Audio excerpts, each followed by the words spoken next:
Baik, bismillah. Assalamualaikum warahmatullahi wabarakatuh. Waalaikumsalam warahmatullahi wabarakatuh. Pemirsa RCTV yang berbahagia dimanapun berada,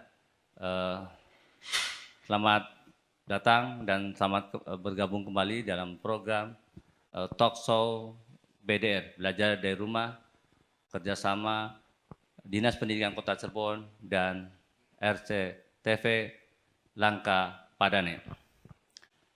Pada kali ini kita kedatangan tamu istimewa terkait dengan talk show kali ini adalah kunjungan kerja anggota DPRD Kota Tangerang Selatan ke Dinas Pendidikan Kota Cirebon, sekaligus meninjau langsung pelaksanaan pembelajaran jarak jauh. Telah hadir di studio yang pertama adalah tamu kita dari rombongan Komisi 2 DPRD Kota Tangerang.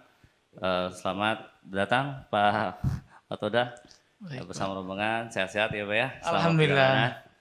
Kemudian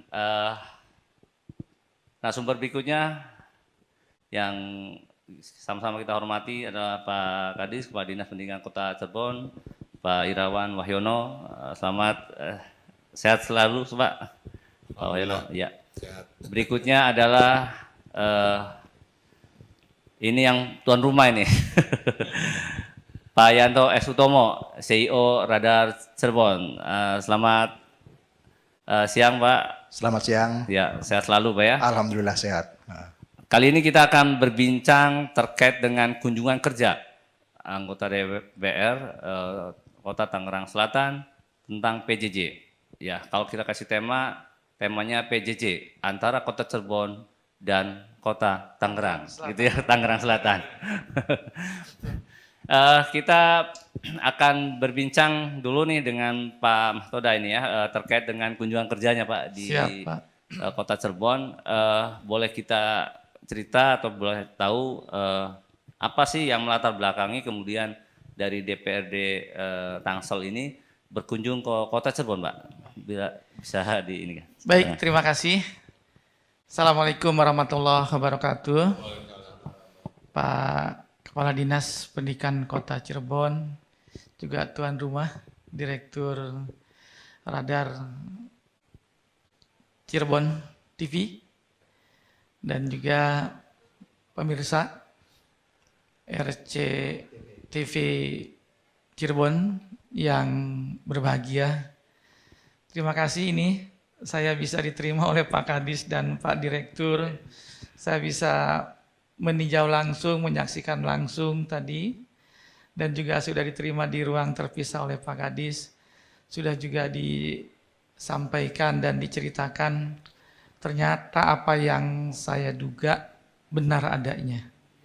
Kenapa saya berkunjung ke Dinas Pendidikan Kota Cirebon, khususnya di era pandemi COVID-19 ini? Saya dapat info, cari-cari info, di mana sih kota kabupaten di Jawa Barat ini aja dulu lah, dan di Jawa lah pada umumnya, yang sudah bisa menerapkan pembelajaran jarak jauh yang pas sesuai dengan era pandemi COVID-19 ini. Dan ternyata cari-cari info, dapatlah Kota Cirebon. Saya tidak hanya mendapatkan info, tapi saya ingin datang langsung bagaimana sih proses pembelajaran jarak jauh di Kota Cirebon. Dan alhamdulillah, ternyata ini luar biasa. Saya mengapresiasi Pak Direktur, Pak Kepala Dinas. Ini saya keliling-keliling kabupaten kota. Ini baru mendapatkan di Cirebon, menurut saya ini sangat pas dan tepat begitu. Itu alasannya kenapa saya ke Cirebon. Sejauh ini bagaimana Pak pelaksanaan atau pola kebijakan pelayanan pendidikan di Tangerang sendiri, di Tangerang Selatan? Baik, di Tangsel Pak kita masih tetap standar aja, kelihatannya masih mengacu ke Surat Edaran Menteri Nomor 4 2020. Kemudian kita juga melaksanakan instruksi gubernur.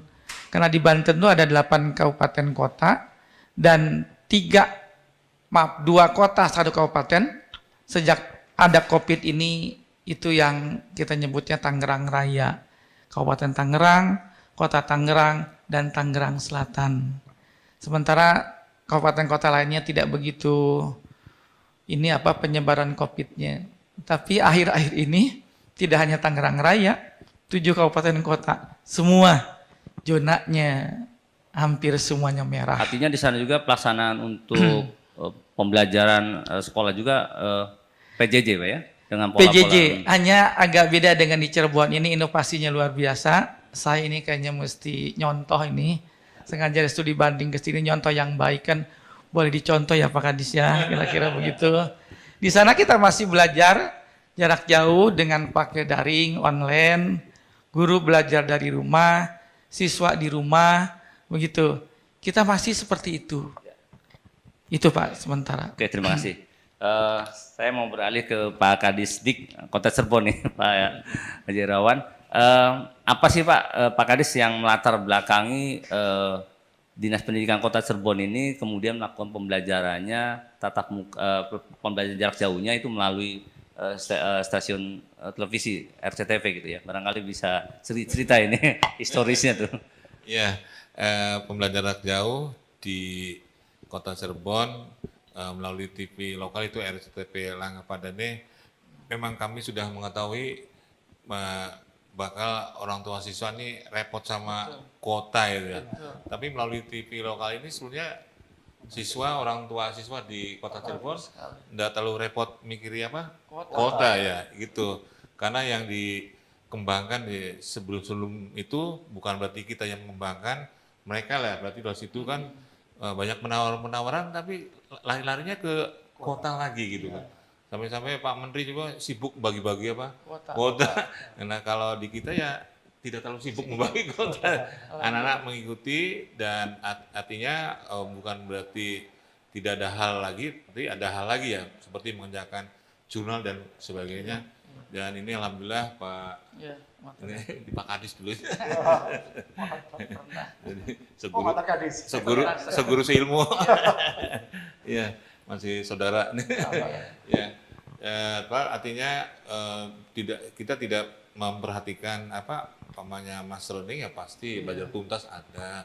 Tapi kalau memang tidak sesuai dengan standar, bukan berarti salah dulu, tapi ada hal-hal yang perlu diperbaiki agar pembelajaran ke depan melalui TV lokal ini lebih lebih maju gitu. Tapi alhamdulillah kita melaksanakan PJJ melalui TV lokal ini adalah kemajuan tersendiri, karena di daerah lain nanti yang disampaikan Pak Ito juga ya, karena masih menggunakan yang banyak kuota gitu kan.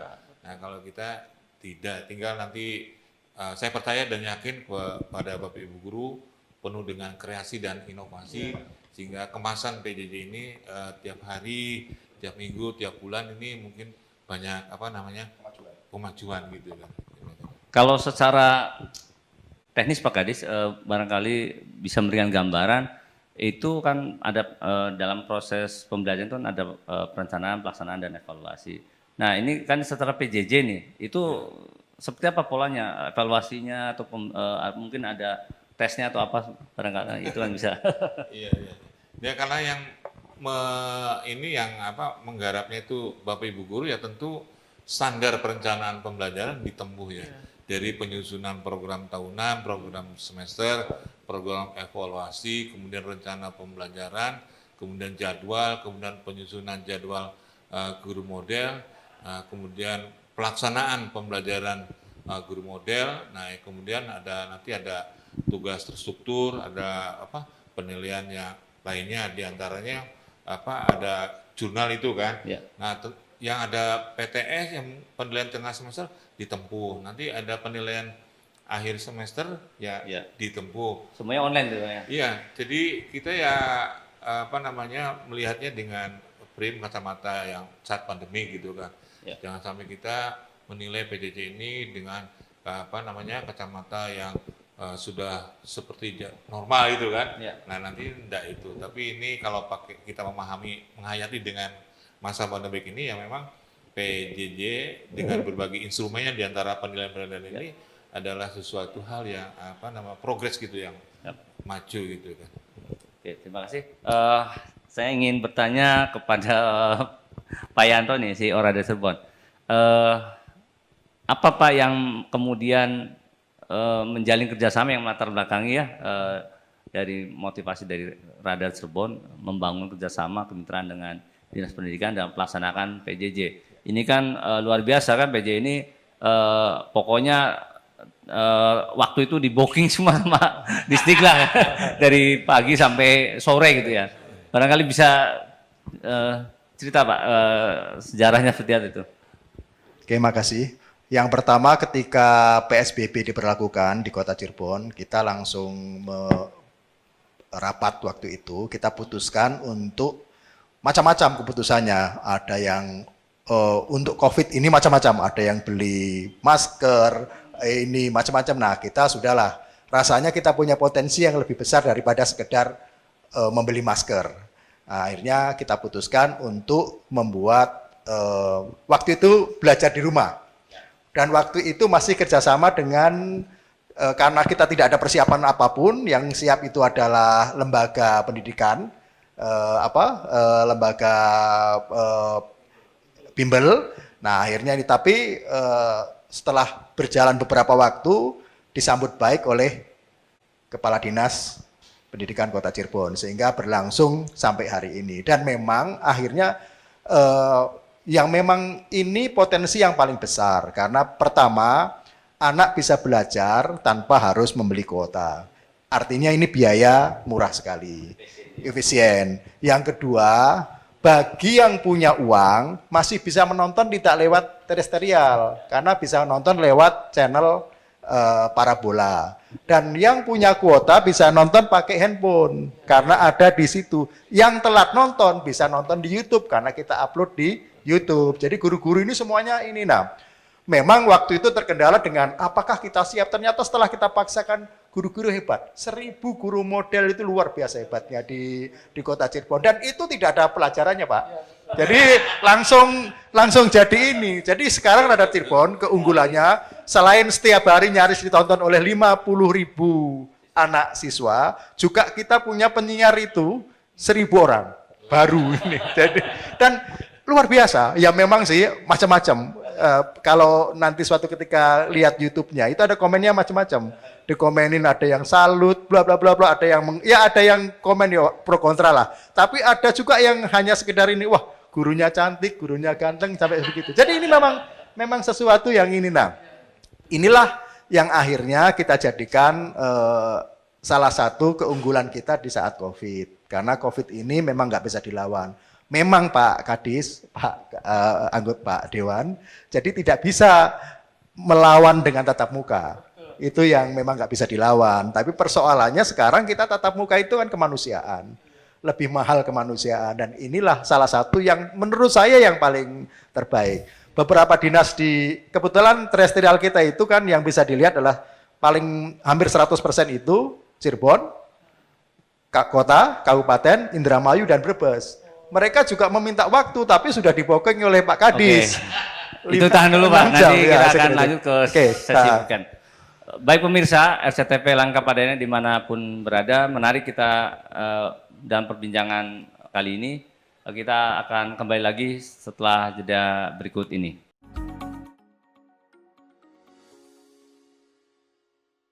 Baik pemirsa, kembali masih di Talkshow BDR bersama Dinas Pendidikan Kota Cirebon, kerjasama dengan RCTP Langkah Padani.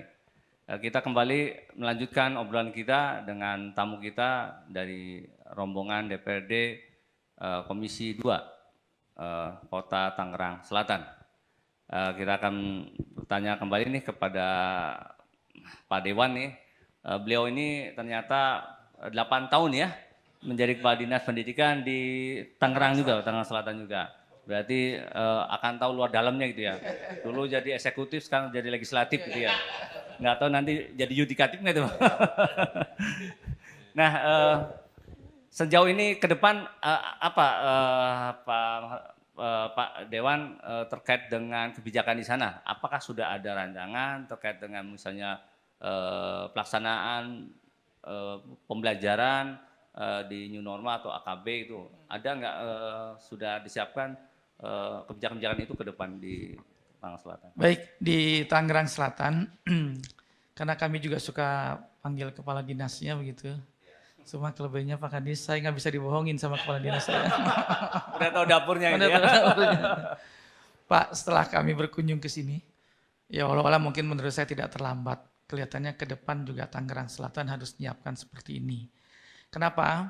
Kelihatannya sangat efektif, paslah dengan pembelajaran melalui TV lokal. Hanya di Tangerang Selatan tuh tidak ada TV lokal radar. Yang ada radar Banten, di Serang, gitu. Kedepannya ya kita harus berupaya, kita juga nggak tahu ya Pak Adis, doa kita sih mudah-mudahan COVID ini cepat selesai. Tapi kan kita nggak tahu kalau nanti berkepanjangan seperti apa. Mudah-mudahanlah doa kita diijabah Allah Subhanahu wa taala begitu. Pertama, saya sih sedang mempersiapkan. Tadi sekarang ada inovasi sebetulnya. Inovasinya sih inovasi internal saja supaya menghilangkan kejenuhan siswa di rumah. Jadi guru-guru di kita tuh ada program home visit guru-guru ke sekolah. Tapi itu pun tidak efektif. Saya katakan tidak efektif, banyak kendalanya. Yang kedua yang sedang saya akan nanti siapkan, sedang mengkaji dan menganalisa bagaimana manakala nanti COVID, katakanlah karena instruksi gubernur kita tuh Pak, gubernur kami itu sampai bulan Desember. Kalau juga Januari kita bisa PTM, pembelajaran tatap muka, ini kita sedang persiapkan. Tapi itu kan enggak serta-merta. Contoh aja sekali ini, kemarin sudah agak reda Tangerang Selatan dari kuning ke hijau. Hijaunya enggak hijau banget Pak Kadis. Kemudian beberapa minggu terakhir ini semua berubah menjadi merah. Nauzubillah. Subhanallah. Nah itu juga makanya ke depan kami nanti mungkin setelah pulang dari sini akan sharing dengan Dinas Pendidikan Kota Tangerang Selatan. Langkah-langkah apa, inovasi apa, dan beberapa kabupaten kota saya sempat kunjungi begitu. Dan terakhir saya mengunjungi kota Cirebon. Kelihatan ini yang mesti kami diskusikan dengan kepala dinas di Tangerang Selatan. Itu saya pikir.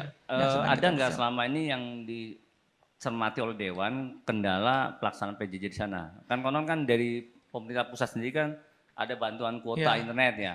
Nah sejauh mana pelaksananya di sana itu seperti apa? Pak. Kendalanya samalah di semua kabupaten kota. Walaupun kami bertetanggaan dengan ibu kota, ada plus minusnya. Tadi karena tetangga, semua mengharapkan, wah kita kan di kota begitu. Tidak terpikir, ternyata ada yang sangat efektif dengan menggunakan TV lokal. Yang kedua Pak, sama persoalannya kayak kuota. Itu jadi orang tua itu mengeluhnya, dulu tatap muka paling ngasih ongkos anak. Sekarang jauh lebih besar. Karena beli kuota dari pagi sampai. Kedua, kendalanya di sana tuh ya walaupun di kota tidak semua orang ekonominya mampu. Kadang-kadang punya anak 3, kemudian semua pakai PJJ, kemudian HP yang Android yang bisa mampu perangkatnya hanya 1, itu kendala di sana. Yang kemudian juga Pak, jenuh anak sudah 6 bulan ini, jenuh. Kemudian tidak hanya anaknya, muridnya pun jenuh, luar biasa. Kendalanya sama, kemudian ada kemarin semua operator dapodik sudah menginput nomor anak, nomor guru segala macam keluar sih. Tapi kadang-kadang juga tidak sesuai yang kita harapkan. Ketepatan waktu, kemudian juga kadang-kadang tidak lancar juga. Malah sekarang ya banyak dari perusahaan IT yang nawar-nawarkan. Ini juga tetap jadi kendala buat kami sebetulnya. Itu. Pak Kadis Irawan, bagaimana perencanaan ke depan nih dari PJJ ini? Apakah sudah ada mapping terkait dengan waktu, apakah selesai di bulan Desember atau masih ada kemungkinan diperpanjang itu? Iya. Ya, saya katakan bahwa masalah pandemi COVID-19 kan kalau di dunia kami, Pak Kadis juga paham STM, Sains Teknologi dan Community. Ya, di situ ada suatu masalah yang harus dipecahkan secara bersama atau lebih dari satu disiplin.